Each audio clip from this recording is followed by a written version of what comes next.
Welcome to the Agency Insider podcast, your go to source for anything and everything related to SEO and digital marketing for practitioners. Today, we have a special guest, Kyle Roof, the co founder of High Voltage SEO and the inventor of Page Optimizer Pro. Kyle has been a significant figure in the SEO industry, known for its innovative approaches and some unorthodox scientific testing methods.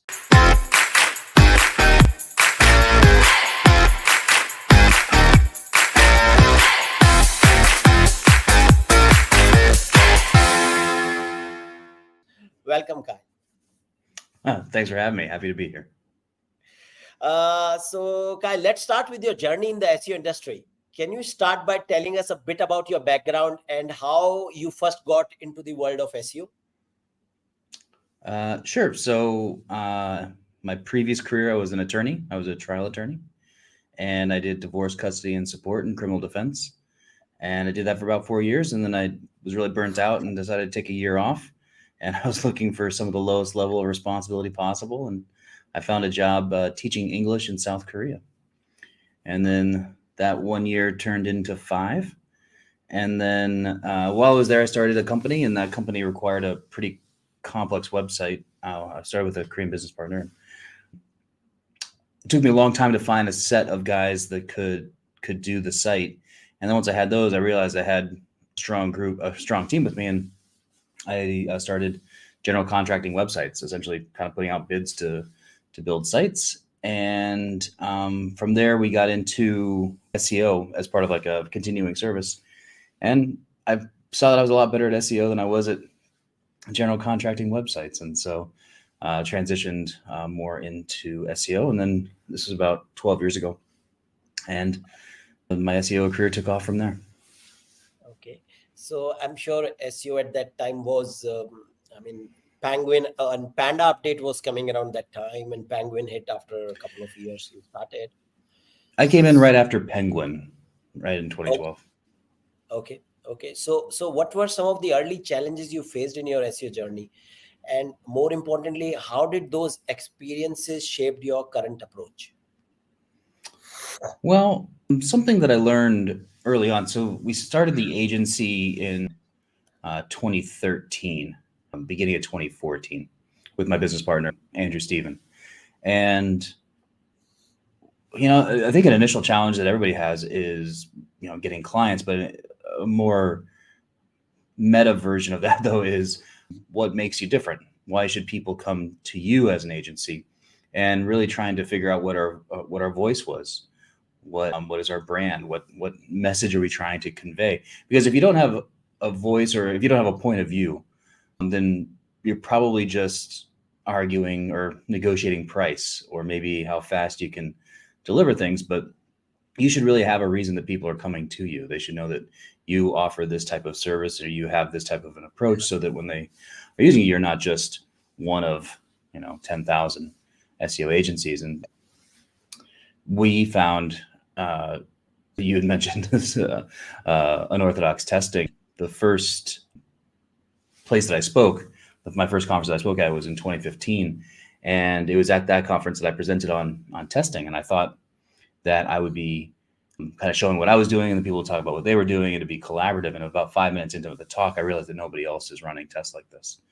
And I got off stage, and then I got on the phone with my business partner. I was like, hey, nobody's doing this. We're the only ones doing this. And that means that we can take the approach of that we run scientific tests, and that what we bring to the table is that we've tested things and we've found what moves the needle most consistently. And that's what we bring.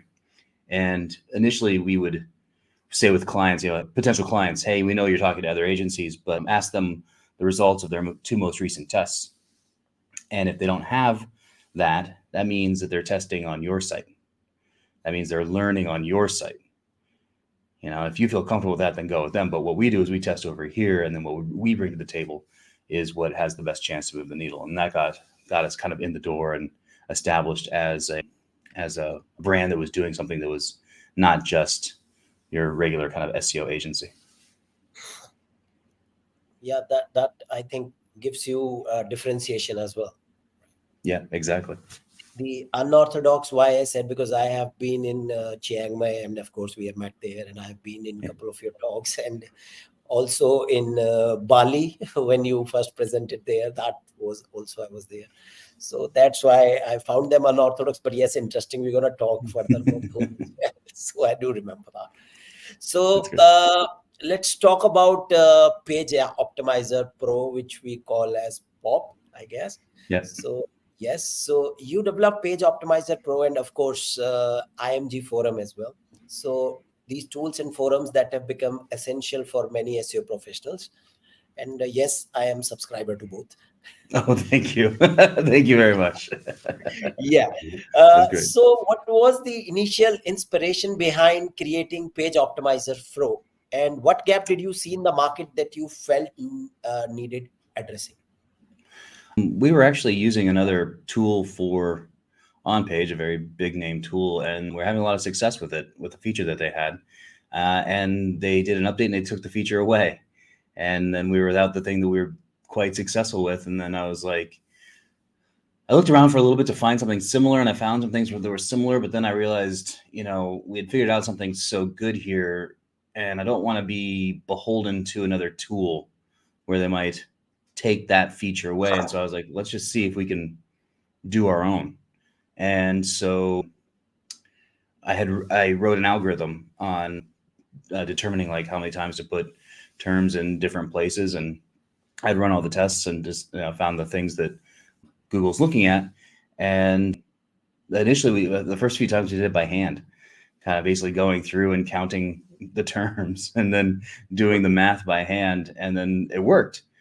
From there, though, we realized that that's unscalable. You can't do all that by hand. And so our other business partner, her name's Maria Debrech, she wrote a script, and we were using Google Sheets and pulling things into Google Sheets and using a script that she wrote to do it. And then she's like, you know what? The scripts aren't going to work, or the Google Sheets are going to work, because you could run one and it was fine, but as soon as you ran 5 of them, it would break. And so she's like, I think I can learn Python. And in 2 weeks she learned Python, and in week 3 she actually wrote the first script for POP. And then we started just giving it for free on the back end of our agency site. People just go to a page that we had set up there, and you'd put in your keyword and your location and your email, and we'd email you a sheet. And we started crashing our agency site by doing that. And so then we was like, I think we should actually get a real Python developer in here. And that's when we created the SaaS tool. But then we gave it away. We continued to give it away for free for about 6 months. And initially, the reason actually we put it out there was I was showing some SEO friends of mine. I was like, would you like this? Does this look useful to you? And they're like, yes, I would love that. And we finally hit in June of 2018, we had to start charging just because the server bill kept going up. And I kind of reached out to everyone that was using the tool, and I was like, hey, look, I got to charge like $1 a report, just to kind of cover this cost. And everyone was pretty chill. But that first month in June 2018, we made $2,600, which meant 2,600 reports were run. And I absolutely couldn't believe it that it went so well. But now we're doing more than 2,600 reports a day, and we're approaching like 2 million runs of the tool since then, which is pretty spectacular. So the need that we filled was our own need. This was something that I needed and to be successful, and then I kind of showed it to some other people, and like, yeah, I'd like to use that too. And then so the gap in the market was my own gap. And if you can solve a problem that you have, and then you can do it for a price point that people can get on board with, then yeah, you too can do your own SEO tool. Right. So of course, for our first time listeners who don't know what is POP about, could you explain how it works and what makes it different from other SEO on the tool, and let's say Surfer SEO? So yeah, it's an on-page SEO tool. The main concept is you put in the page that you're trying to optimize, and then we tell you the words you need to put on the page and how many times to put them and where to put them, so that Google will like your page more than your competitors. One of the main differences between our tool and every other tool is that we have our own math. We do our own. We have our own math. We have our own algorithm. We're not repackaging somebody else's APIs into something else. And it's the technology that we've developed. So anytime there's an update, we shift immediately. We have that built into our tool. We can evaluate what's going on when there are big updates and things need to be reworked. We know we're doing that. The other thing is that we're laser focused on page SEO. That's what we do best. And so we're not an all-in-one tool. We're not trying to be an all-in-one tool. Anything that we offer and any of the features we develop are meant just to improve your on-page SEO. And we try to stay at a price point so that people can get enterprise level data at not enterprise level prices. I think we are I don't know if we're the cheapest tool, but we are the cheapest that offers this type of data. And what we want is that, if you're a one-man band, that you can compete against a large agency, because you can get access to the type of data that they can get access to, but it's not going to break the bank. And also that it's not going to, you have to make a decision between our tool and another tool. If there's another tool you're using, you're using an Ahrefs or an SEMrush or a Moz, that you can still use that tool for what you need and then our tool for on-page. Okay, and so how has Page Optimizer Pro evolved since its initial release? Well, now, we have a few tools that a lot of other people don't have, such as we've got an EAT tool where we look for EAT signals. And then we actually just released our what we're called Next Gen EAT, where it actually kind of looks at like, is this good content? And so we have one version where he looks for signals that are present on the page, such as current copyright, or do you have authors? Is there an address? Are there phone numbers? That kind of thing. So looking for those kind of checks. But then we also use the quality rater guidelines. We trained our AI to look for in each of the sections, the E, the A, and the T. Basically, is this good content? Does it satisfy this? And it's a pretty interesting check because while E won't help you rank, it does kind of help you get into on the content side, like, did you write something that's good? And this new feature actually does a pretty decent job of answering that. We have a schema tool that generates schema. We give you access to Google's NLP API if you want that. We have our own NLP library, which is included, which at no extra cost. But if you want access to Google's NLP API, we give you access to that. So we have a lot of features that are really there for advanced on-page. If you're not looking for advanced on-page, we also have just the basic reports and all that, of course, that you can run with. So after the Google famous leaks, did anything change with the POP as far as for the features or backend? Or did you incorporate any of the leaks or not? Not really too much. For us, it was just more validation of this is what we've been telling you. Okay. This is what we've been telling you for years. Okay. I think very few people did anything with that information. That was one of those things that it came out and people looked at it and they're all excited and geeking out for a minute, but then I bet people did nothing with it. We did it just to verify that the stuff that we were saying or factors were located in there, and kind of pondering some other things that we can do. And we're looking at some features, but I bet most people didn't do one thing with any of that information. So I heard you did more than 400 plus scientific tests before launching POP. Is that correct? Yeah. So I've run a few tests on the algorithm. The stuff that I started with was just, is this a ranking factor? I was looking at when I was starting off in SEO, and I'd say like, is this a ranking factor? And put that into Google, you get 3 yeses, 3 nos, and 3 maybes. And it was just like, well, that's not going to work. And so I developed a way to test if something is a ranking factor. And then using that, expanding on that, testing, is this factor stronger than that factor? Like which one is more important, and then finding an order of importance and which are the top factors. And so all of that knowledge is what's also coded into POP, is how that works from all of those tests, which again, nobody else is running those tests either. Right. None of that is being done. Okay. So what were some of the most surprising insights you gained from those tests? A lot of it was kind of a framework and just understanding how the algorithm works generally, such as, Google doesn't look at the page as a human looks at the page. And we want to assign human qualities to Google, but Google isn't reading. Google is doing math. So it's taking words and it's tokenizing them, and it's looking at them that way. So, things like spelling errors or grammar, that kind of stuff is not a ranking factor. Google doesn't care about that at all, because again, Google's not reading. Google also isn't making value judgments. Google isn't saying, oh, this was written at an appropriate grade level and it flows so nicely, and I'm a better person for having read this content. Google doesn't do any of that, and that really got me to the idea that it's an algorithm, and if you satisfy the algorithm, you can do very well. Now, obviously, you need to write good content for conversion, but when it comes to ranking, that is completely math-based. But some things that were a lot of fun were like, so I had a completely blank page, nothing on it whatsoever, and I fired 20,000 links at it with a particular anchor text, and the page wouldn't rank. And so it gets to the idea that you have to have a page, you have to have content. Essentially a blank page won't rank. However, you can have a page that looks blank, and you can set display to none on all of your content, and that page will rank. So it's not how somebody's looking at the page, it's how Google is looking at the page, and Google's looking at the code. And so if you have things in the code and you've got them in CSS, even if display is set to none, you can still get that to rank.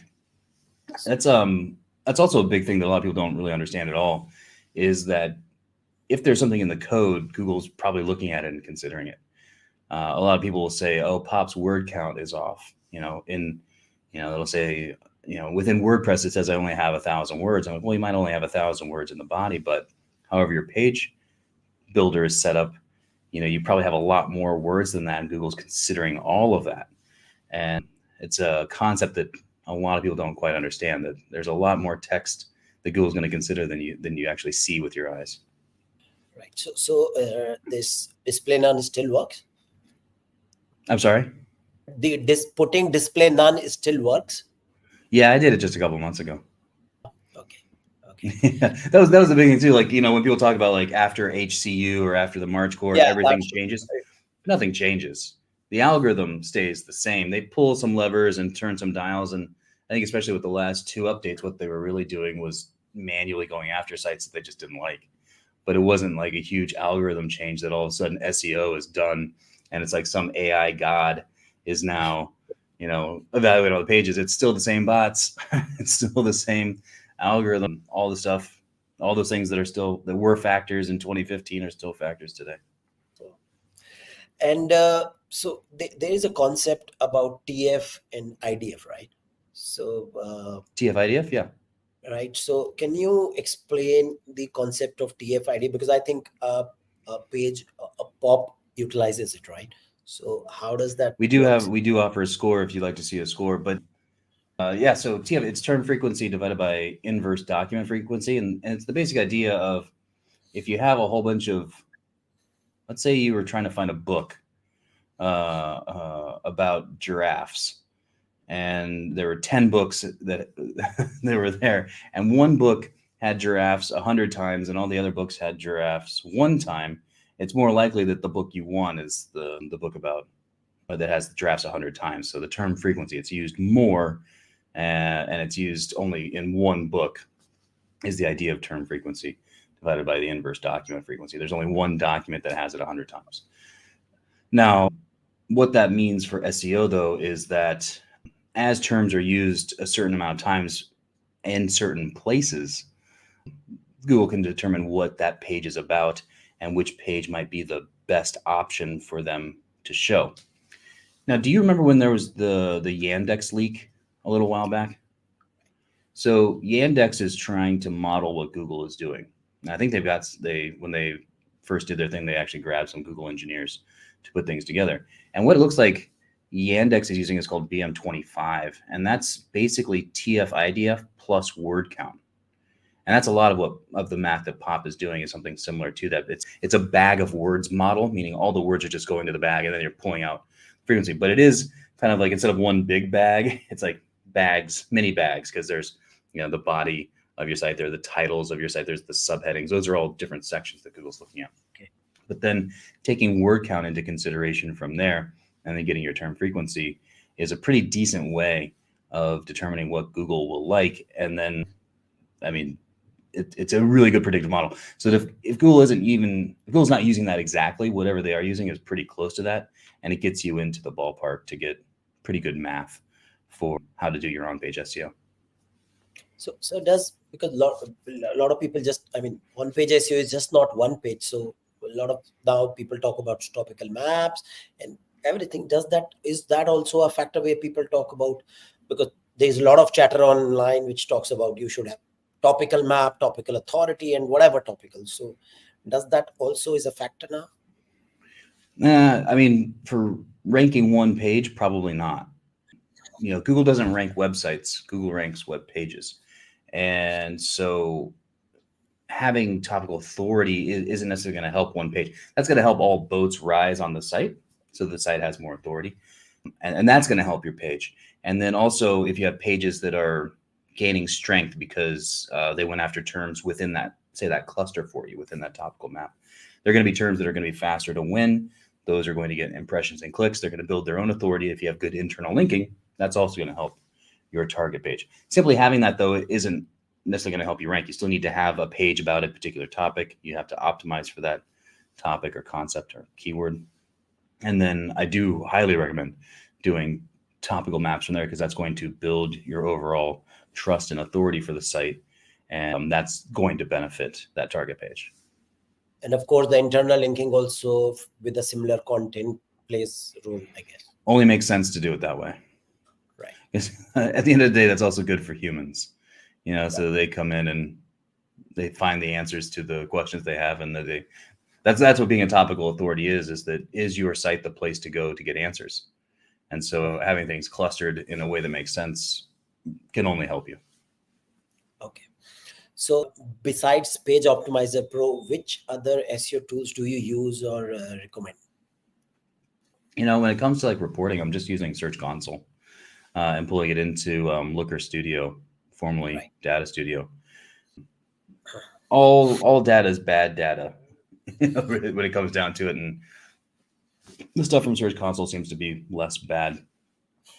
Then we'll use SEMrush and Ahrefs, but then I'll build my own tools too. So within the agency, maybe something that a lot of people don't realize is that you can build your own stuff. If you're taking a tool and you're pulling it into something else, there might be a way to build your own thing through different APIs, and something like Data for SEO is a really good resource to build your own version of things. It's not overly expensive, and in the end probably saves you money. You have like upfront development costs maybe if you don't know how to code. I don't know how to code.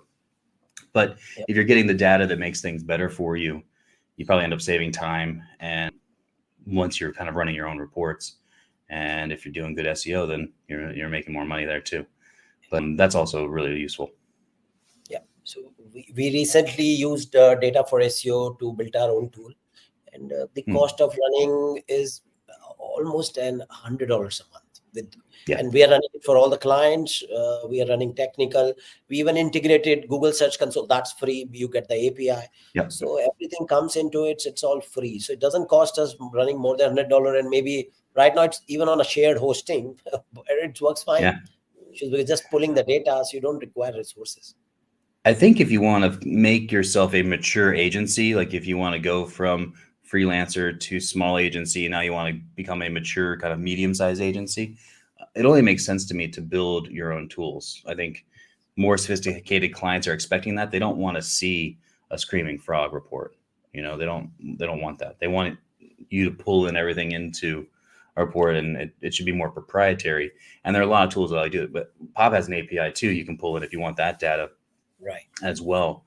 And there are a lot of tools, probably any tool that you're using that you're kind of creating some report, you could pull into something and make your own white labeled report it's just going to be a value add for you and better for your clients. One dashboard where people can see everything rather than 20 different places, right? Exactly. And you can also then fashion the data in the way that, how you present it. Yes. to the, how you remember we were talking about like your point of view, your voice. So you said like, we're the SEO agency that does this. And then you've got a report that reflects that, so that Right. you're speaking the same language with the client about how you approach SEO, what your KPIs were, what your deliverables were, and then how you're getting to your goals. Yeah. And as you rightly said, all data is bad data unless you present it well. That's right. Right. Right. So let's talk about IMG Forum. So Sure.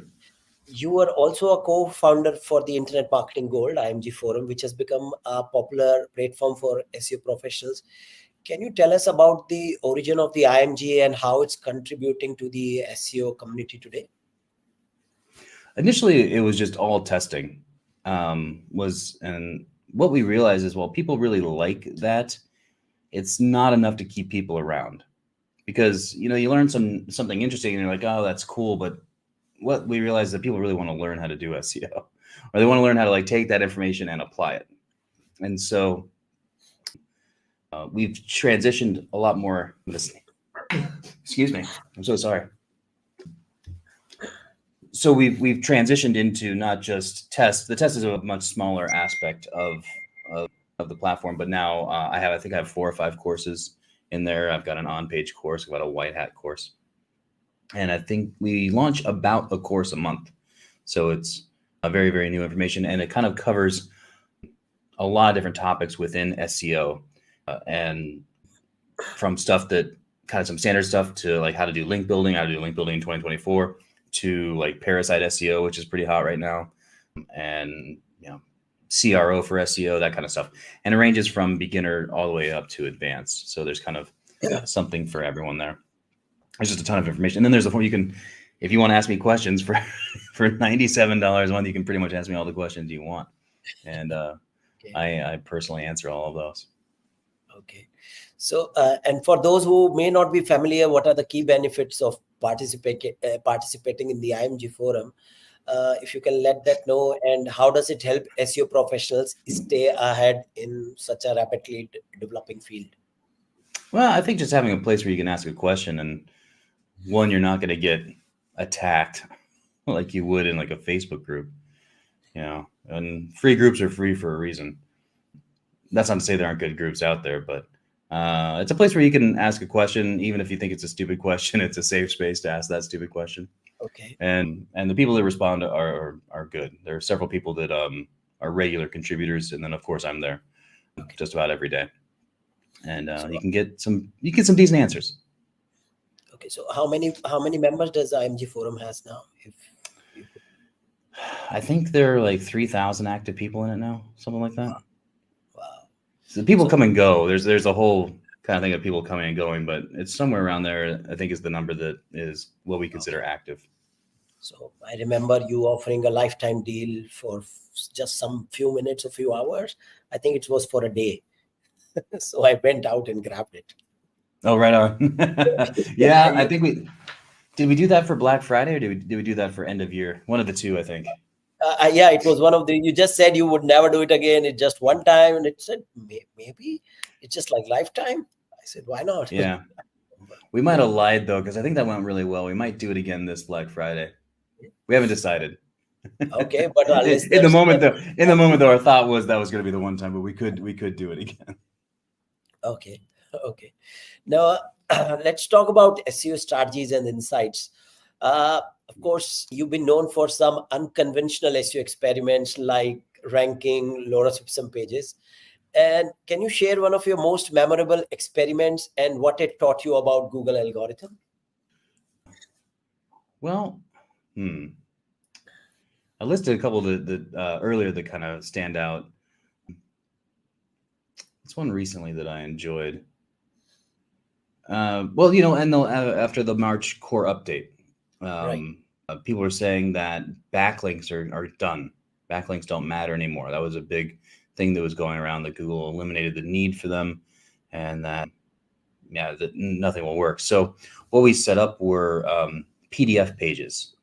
So it's a .pdf. And then within there, and we were doing it on a test site, and we sent links to pages on another test site. So we ranked a whole bunch of pages. They're all ranking for the same term. We create these PDF pages and then send links from the PDF. So we're sending PDF links over to some test pages, and they move the needle. They took the test page all the way up to number 1. And so it's kind of like, these are the lowest links that you could possibly build, Right. 0 value links, and they're still being considered and read by the algorithm. So any of the other links you're doing are also still being read by the algorithm. And really, it kind of highlights just the reaction. If you aren't doing your own tests, or if you're not part of some place that is doing tests, you really just are doing a lot of guesswork sometimes. And that's what you see across a whole bunch of forums. That's what you see across, the journals online, is that, well, Google said this, and then people run with it. And, from the Google leak, we know that Google is just a complete liar, and they lie to your face all the time, Right. and and the other thing that they really allow too is they allow misinterpretation.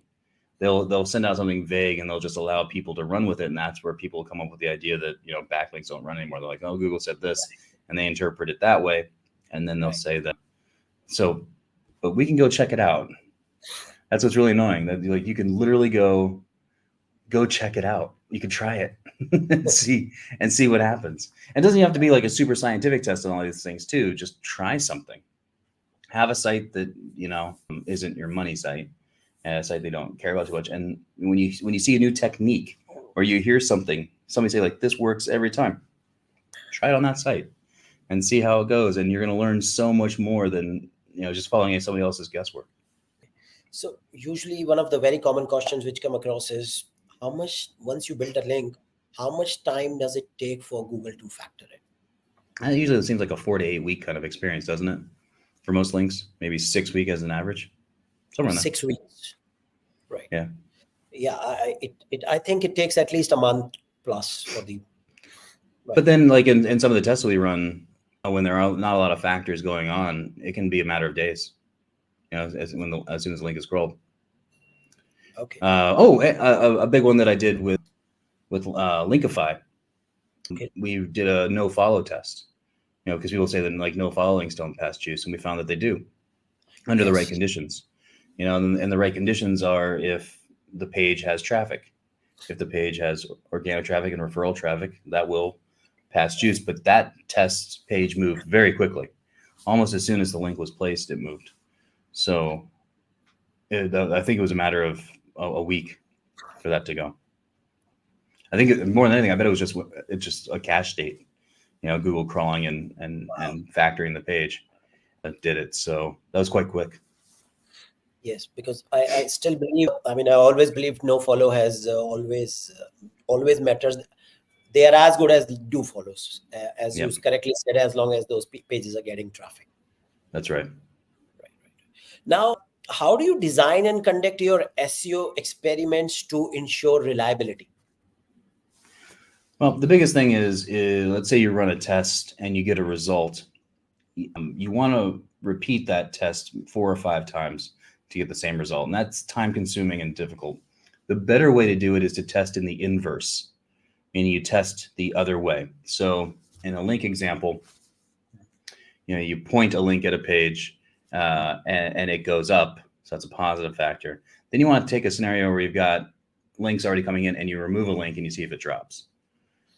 You test the other way. You test in the inverse. And once you can do that, then you can confirm quite quickly that you have something. And so a lot of tests are set up so that we'll test one way and then we'll test it the other way. And if we get the opposite result, then we know we've got something. And that's I think the best way to confirm your results is testing in the inverse. That's an interesting way to test rather than being bogged down doing multiple tests, right? Yeah, you can. We've done it before, and I can't remember when I figured out testing in the inverse, but before we were just kind of repeating the test and running them again and running them again and running them again. But you run into problems when you set up tests because there are things that are outside your control. Your test pages don't index sometimes, or you were doing this and all of a sudden a page drops out, or you realize another factor moved in. So testing in the inverse was a really big movement forward in terms of how to run these tests, because it saves time, but then it also is a real strong confirmation. We did we did it this way and it went up, and then we removed it. We set up the test where we had it, and then we remove it and it drops. I feel really, you got something there. Okay. So you mentioned indexing becomes sometime. So do you use any indexing tools, or you use Google API, or how do you And ensure? like, yeah, Google's indexing API is great, and using it through something like SEO Press or something like that is a really good way to do it. Okay. Okay. In one of the online interview, as often otherwise as well, you mentioned that SEO is a math. Can you elaborate on this and how you apply these mathematic principality or scientific principality in SEO? Oh, it's just that for each keyword, things do change keyword to keyword, niche to niche, but there's the idea of there's a certain amount of times you need to put your target keyword, its variations, its contextual terms, how many times they need to show up in specific places on your page. And so that's how it's applied, is looking at what's there and then doing it. But it's not necessarily more. It's not an arms race. There are times when you want to do more than your competitors. There are times when you want to do the same amount, and there are times you want to do less. And that's kind of where the algorithm that I've written comes into play. So it's not just an average. It's not a page one average, because the best on page for a particular keyword is probably not number one. It's often maybe in the number 8 spot, or it could be on page 2. And so something else that we do is we identify which one is the best and key off of that. And that's all part of how the math gets applied. Okay. Can you share some insights into the type of tests and experiments you conduct to understand Google algorithm better? A lot of those initial tests were just figuring out if something is a factor or not. Somebody said this is a factor, and let's see if it is. And then once we had a whole bunch of factors, it's like, well, let's see if we can figure out which one's strongest.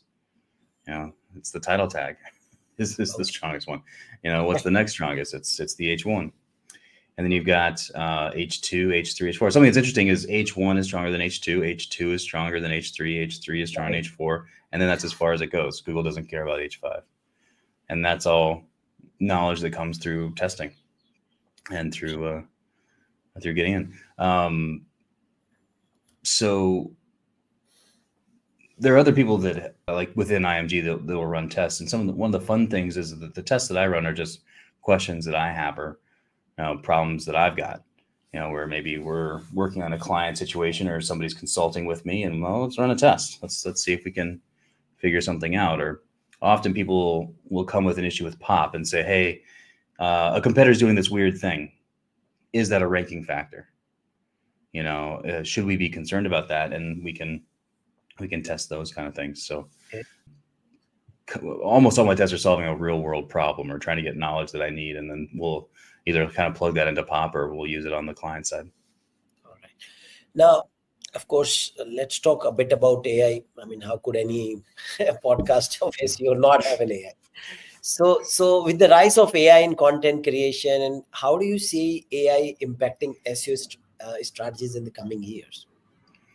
The thing that the AI does, at least in the language models we have now, is that it does speed up content creation, and it kind of speeds up kind of mapping out content in terms of like what your content schedule might be. But it doesn't help you do SEO. It can't do SEO. It doesn't know anything about SEO. So if we still have the same models we have now, next year and the year after, nothing's really going to change in terms of SEO. It would have to be a new model for AI for SEO, at least on our side, to be, I think, impacted at all. The line that I like is that if you're bad at SEO, AI doesn't make you good at SEO. AI just helps you do bad SEO faster. You still have to know how SEO works. Right. And the other thing too is so many people they just want to hit a button, and they don't really want to think about things. And there might be some tool to come along that might actually be beneficial. That might and have AI. POP has AI components, but just pushing a button isn't going to get you anywhere. You do have to have a little bit of knowledge of how to apply that from whatever you get from the tool. And so right now, I'm not overly concerned about AI. What what I am excited about actually is that, and I know in the last 6 to 8 months, a lot of people are freaking out and they're leaving SEO, and that's great. Like, the more people that get out, the more money there is for all of us to make. So, Absolutely. the fear and the uncertainty that's been going on right now is great. Like, that's actually been really good for me. So AI doesn't scare me, at least. I mean, if you remember in 2022 in February when all that came out, that was supposed to be the end, right? Well, now we're in, August of 2024, and it still hasn't ended. It's so weird how that happens. That my entire career, SEO has died every 6 months, and still going. So Yeah. I myself have spoken in a couple of talks where everybody said SEO is dead. So yes, and yeah, I've been doing it since the first time I spoke SEO is dead was in 2010. there you go. A couple Yeah, years before me, and I'm sure it's been yeah, dying every 6 months for you too. absolutely right. Yeah. So now there is something with Google search generative experience, which of course Google AI. So optimizing for LLMs is now starting to gain prominence. So how do you see LLMs influencing SEO, and what should business do to optimize for these models? It seems like it's going to be entity based, right? With a lot of NLP type stuff, and then just good structure. And that's how you get the featured snippets, is by having an H2 high up on the page, right? So that it's clear for the bot to find, and it clearly answers the question, and they can use that. It's got to be something pretty similar to that, I think, is what Okay. you can show up. I haven't looked too much at it yet because it is changing quite a bit, and I don't Right. think they've really landed on it. But the big thing there is, I sent a message to my dad and his wife, and they are 66. And I was like, hey, what do you think of the new Google features? And they were like, what new Google features? And then, then I asked them, because ChatGPT has released that search engine feature, right? And I was like, hey, have you used ChatGPT's search feature? Have you used ChatGPT at all? And my dad's wife responded, what's ChatGPT? I don't think we've heard of it. And so I don't think there's big market adoption on the consumer side or on the user side for AI and the AI features. So again, it's not anything that's overly concerning, but we will want to figure out at some point how to get into those areas, because I'm sure there are going to be clicks there to be had. But if you, especially if whatever you're selling in the market skews a little bit older, they're probably not clicking on any of that or using any of that stuff. Right, right, right. Let's talk about a bit about the content and EEAT. So, Okay. how do you approach the concept of EEAT? Of course, experience, expertise, authoritativeness, and trustworthiness in your SEO strategies. And what advice would you give to businesses trying to improve their EEAT signals? Well, the most important thing is trust. And the idea, I think the concept there is, who is responsible for this website and who is responsible for the content. And so you need to make it as clear as possible that you are an actual thing, that you're a real company and you exist in time and space, and that it's easy for people to get a hold of you. And so that's having an address on your site, that's having your company information on the site, that's having a local phone number, that's identifying through schema that you're an actual organization, you Right. have proper licenses, and those types of things. That's what you need to have. The thing I would add on top of that then would be external signals coming in through the form of citations, that you are an entity that's in the correct citations for your industry, and that you're in the correct industries for your location, and that all that information is consistent, and it's consistent with what Google will find on your site.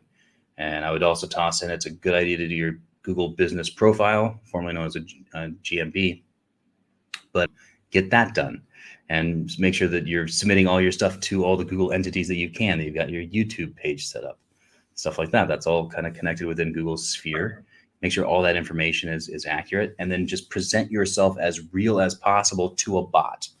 Because remember, Google isn't going to look at it and be like, oh, this is a beautiful website. These guys are obviously legitimate. Google isn't looking at how pretty the site is. Google's looking for those signals that it can find to show that you're a real thing. And real things have current, copyrights. Real things have actual phone numbers that are local. that kind of stuff. Like, it's all of that's kind of stuff is what you need to get on there on your page, and that's how I would approach it. Make yourself real, and then you should be pretty good. Okay. And when you talk about the website beautiful, I mean, of course, Google doesn't know that, doesn't want to care about. So what about the navigation? So does it make sense to have links in the top navigation, more links, bottom, in content, or doesn't matter? Most navigations are fiction, so it's just a way to get from one place to another, but it doesn't have to match up to like the structure of the site at all. The links that I worry about the most are links within body content, because they will pass the most amount of juice through your site.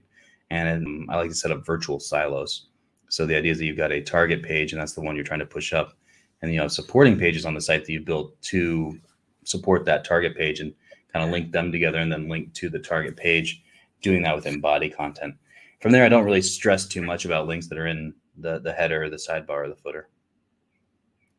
So you talk about virtual silos. So does that mean, let's say, if I'm building a page about some particular industry, do I need to have a folder structure accordingly, or it doesn't matter? No. So that's a physical silo, when it has like that parent-child relationship where you've got the folder and then the child folder from there. Right. The virtual silo is set up through that relationship is set up through links that are within body content. So that means the supporting pages can live anywhere on the site. The target page could be a blog post, and your supporting pages could be actual pages on the site. Right. They can be anything, and they can cross, and it doesn't really matter. The thing that most people do that's easier for most people to conceptualize is they've got like a service page or a product page or a category page, and they've got a blog section, and they're using those blogs to support. That's how most people do it, but that doesn't matter at all. What's a top level page or target page and what's a supporting page they can live anywhere on the site. Okay. Now, you often spoken about the importance of information gain, right? So what exactly can you explain this concept means, and how SEO professionals can use it to improve the content? Information gain, quite simply, is just adding more content to the page. It's a pretty simple definition. You have gained information, but in the name is a very big clue. You can't just add words to the page for the sake of adding words.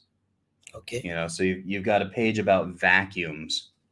You would get no benefit if you added a whole paragraph about laptops, right? Okay. They're completely separate concepts. So you have to stay on topic, and you have to be close related too. So it has to be gained information. And so a really good place to find information gain would be in forums like Reddit within Quora.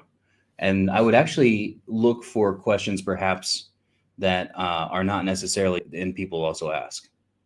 Because if you find a question that is directly on point, but Google hasn't necessarily seen it before, that's information gain. Okay. You've added something to the conversation that wasn't there before, but Google can see that it's on point.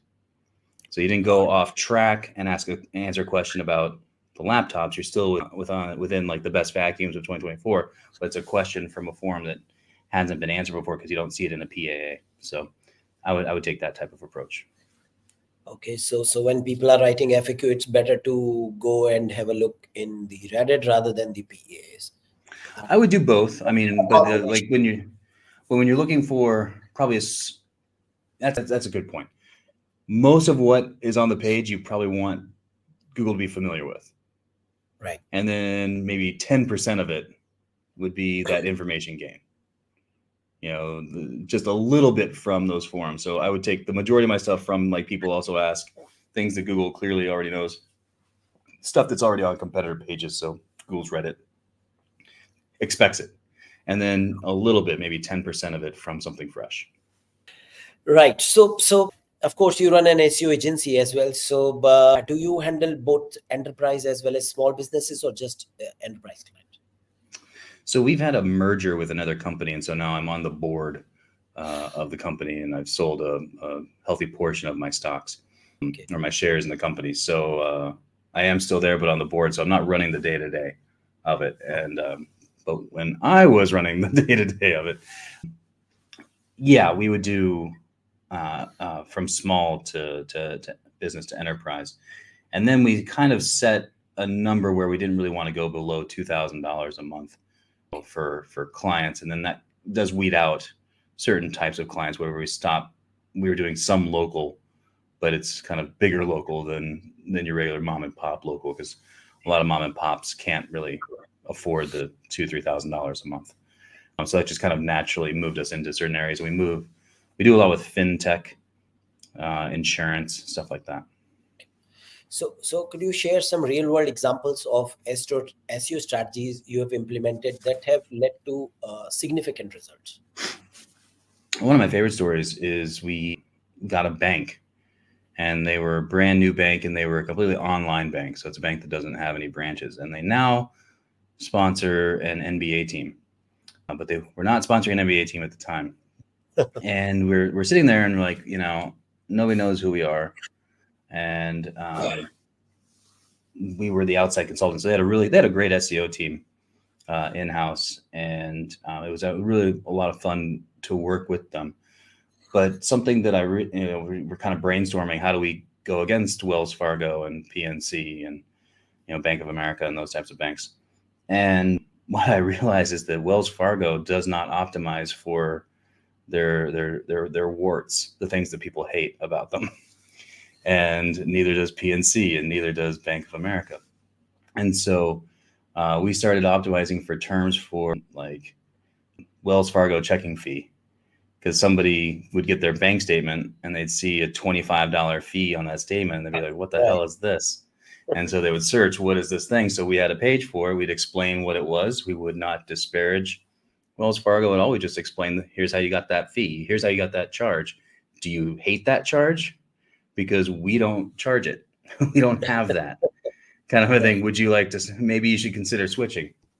And we launched those pages. I can't remember what the total number was, but just like that checking fee page, like for that Wells Fargo, I think within 4 days, it was getting like 1,000 clicks a day, 2,000 clicks a day within days, like days.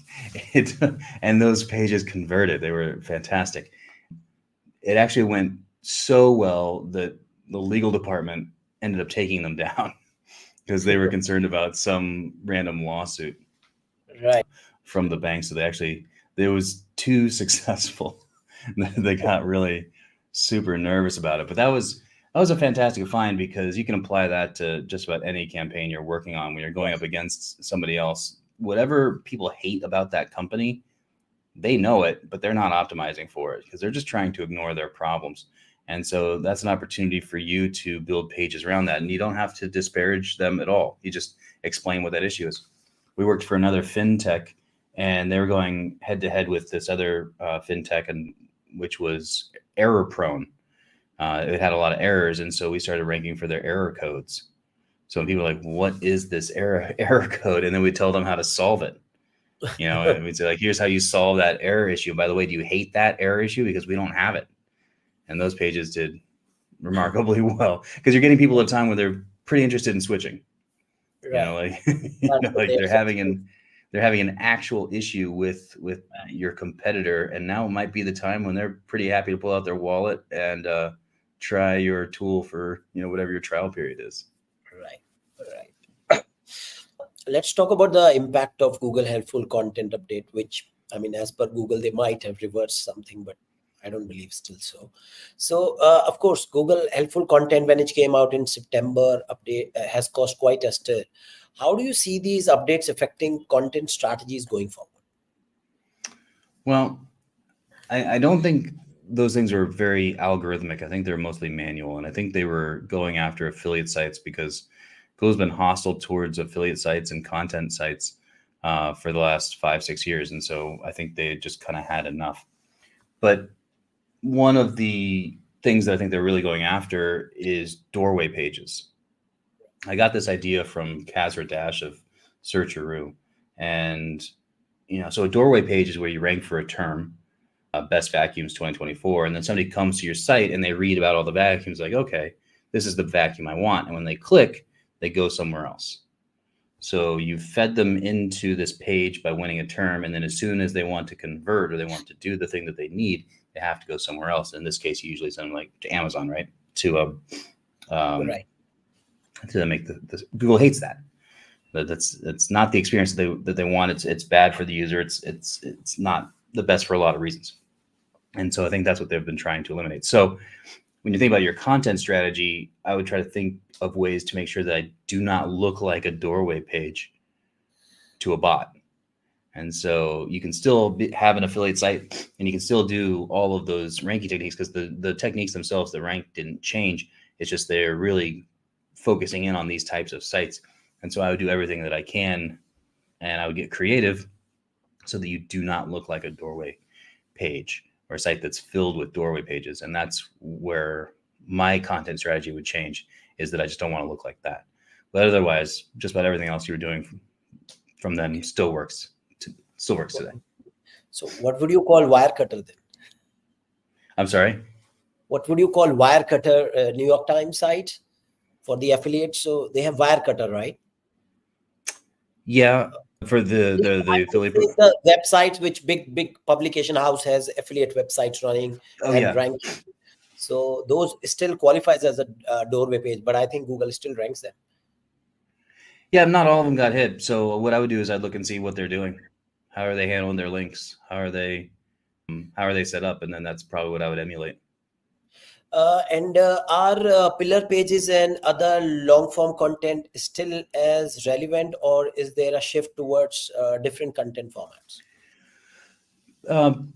It's not an arms race, and the stuff like pillar content, or skyscraper pages or something like that, right? Those worked for a minute, but Okay. what happens is that people get off track.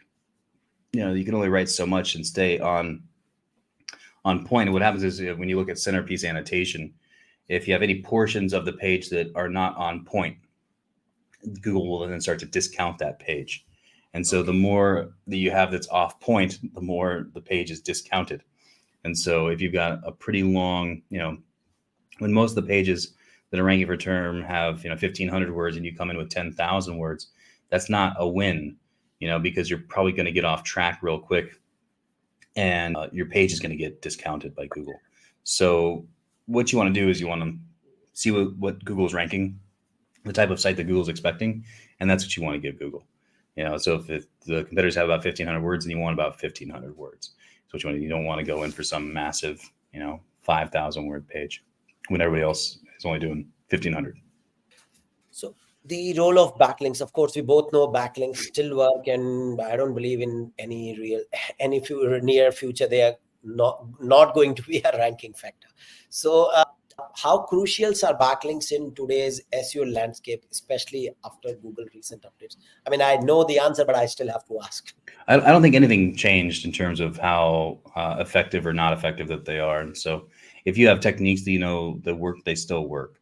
And I obviously lean towards content first, just to get that content out there, to build that authority that we talked about before. But then for sure, you're going to need to have a plan for how you're going to get external signals. And that's where backlinks will come in. So yeah, all the same, still the same. Okay. And what is your take on PBNs now? Just as with backlinks, all that still works too. I mean, Google really doesn't like PBNs, so use at your own risk. But yeah, those links are still effective. Okay. And are there any specific strategies you recommend for acquiring high quality backlinks? No, I mean, obviously, manual outreach is probably going to give you the highest quality, but that's also the most time intensive and the more expensive way to do things. But I don't have any super awesome tips on. They're much better backlink builders than I am. Okay. And can you share some of your favorite SEO best practices that have proven effective over time? Well, just on what we talked about, that you want to consistently nail your on page. That's step one.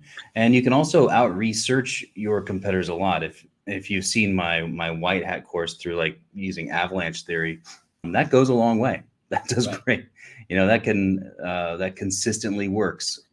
every time. Like it always works. And especially when you add in the way that I do the research and then the way that we're doing like the internal linking, it's just an effective way to get things going. And then add in and it's also compatible with any strategy that you like. So I consistently turn to that because I know almost always you can out research your competitors. Even in saturated spaces, there's opportunity to out research. It's just takes time. It takes ingenuity. It takes creativity. But if you give it time, it'll come to you, and you can out research them. You can out content them. You can be more specific with your internal links. And then from there, add on any other strategies that you like. And I think all that's going to be very effective. Okay. And how do you stay updated on the latest SEO algorithm changes and industry news? I Besides read testing, I you read read. Neil Patel's blog. They do a great job. They, he's gonna be a guest soon on my podcast. So, but right, no matter how much Yeah. you say anything, the guy still ranks and he does still a good job when you can't discount it. The news roundup that they do is great. It's really good. And they put out videos on what's hot or like what people are talking about. So, again, you might disagree with the approach, but you can't argue with the hustle. And then the content that he puts out is beautiful and it's amazing. He puts a It's lot of effort. the most professional out there for sure. But then Yes. the news roundup that he does is great. I'm on the mailing list. It's the news comes to me. It's great. Okay. Okay. Just gonna quickly wrap with few more questions. We've crossed 1 hour mark, so I'll just take a few more Okay. minutes. Outside of SEO, what are some of your personal interests or hobbies that helps you stay creative and innovative in your professional work? I read and I watch mysteries. I love it. But like garbage ones, not good ones. I Like remember you like history too, and you read a lot of history as well. You quote a lot. I do read a lot of history. I do read a Yeah. lot of history. Well, I just picked up a new book. I can't remember what I got. It's really good. No, it's Okay. not coming to me. But but in my free time though, I'm watching like BBC crime drama, like or but the ones that like where murder's hilarious, like where like the detective has something weird about him, and like a quirky way that he solves crime or something. Okay. And Okay. so that keeps me sane, keeps my brain from going insane. Right. What tips would you offer to entrepreneurs who struggle with find this balance? I mean, I need help with it. I work every day, so I need help with that balance for sure. okay. And final thoughts and advice. Looking back at your career, what's one piece of advice you wish you had received early in your journey? Well, I'll tell you what, tight SOPs go a long way. Right. Like Thank you. I would nail down the SOPs, and Yeah. I'd be pretty diligent on that, and that's gonna save you a lot of time, money, Yeah. energy. It's gonna make you more successful. So Yes. get the Yes. SOPs. And I will add Loom into it. Without Loom, I believe SOP still doesn't Loom is make sense. great. Yeah. So within the SOPs, there's always a Loom, right? So you've Yes. got the step by step, but they really have to be step by step in a way that a cat can follow them. Like a well trained cat could do it. And people always say like, oh, but there's so much to it. Like you have to make so many decisions. No, you don't. Any decision that you have to make, you can fork the SOP, but it's usually an Right. A or a B. Everyone kind of feels like I can do an SOP until like it's just my special magic that can make SEO happen, and that is not true. There are only so many decisions that you would make, and really what it is just you haven't figured it out yourself. If you can't do an SOP, it just means you just haven't figured it out. But everything should have an SOP that's very easy to follow. Right. Right. Now, of course, you've been a speaker at many SEO conferences and digital marketing conferences. What is one piece of advice you find yourself giving repeatedly to both new and experienced SEOs? like conference wise, like what people are Yeah, asking? when people come to you, you end up giving the same advice repeatedly. Uh, hmm, I don't know. A lot of people do ask like like they'll ask about that they're scared of public speaking, and they'll ask if and they'll say, do you get scared when you get on stage? Or surely you don't get. I get scared every time. Every time. I get butterflies. I get really nervous. About 5 minutes before I get on stage, I hate myself. I'm like, what are you Yes. doing? You could be sitting right there without a care in the world. Then it's like, but no, you think Yeah. everyone wants to listen to Kyle. Get on stage. I can't stand it. But it is a learned skill though. Like people might say like, oh, I'm not a good public speaker. You can become one. You can definitely learn how to do that skill. And you don't have to be on stage either. But just being a presenter for, present, like, a monthly report for your clients is a good skill to have. And Yes. that's Yes. in my mind, they're basically the same thing. Getting on Right. stage and doing that kind of doing a presentation there and doing a presentation showing why you should keep your job. Like, that's more high pressure to me than getting on stage. Those are presentation skills. All of that is learnable. You can practice that and you can do it. So I would recommend that'd be a piece of Okay. advice. Get good at Okay.